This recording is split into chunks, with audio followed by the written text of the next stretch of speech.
xibaar yu wér te wóor ca tàng-tàng ba abonnez-vous pour ngeen di mën di jot suñuy vidéo. daleen ak jàmm seen chaîne bi di Buzz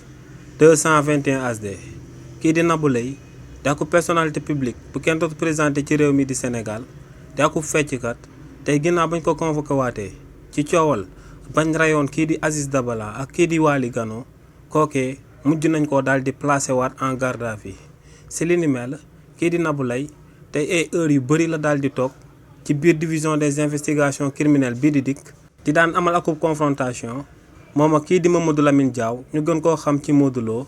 jëmale ko ci révélation yi nga xam ne kookee da koo amaloon daal di wax que ne kii di Nabou Leye ak Tarba Mbaye ñoom ñoo ko fayoon xaalis ngir mu daal di rey kii di Aziz Dabala ak kii di Waly Gano si li ni mel nag ci confrontation boobee nga xam ne moom moo doon jaar ci diggante kii di Nabou Leye ak kii di Mamadou Lamine Diaw ñu gën koo xam ci Modou Lo yàgg na lool ndax ay heure ki heure la daal di diire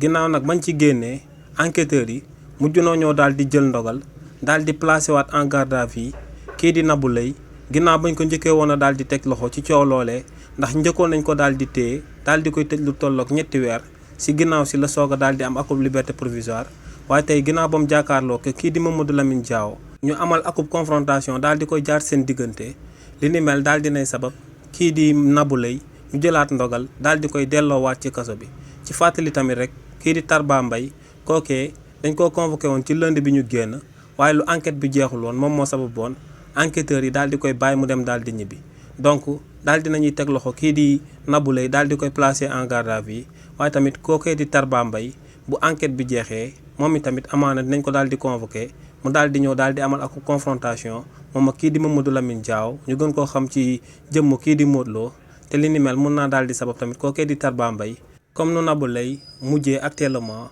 ci biir kaso bi. xibaar yu wér te wóor ca tàng-tàng ba abonnez-vous pour ngeen di mën di jot suñuy vidéo.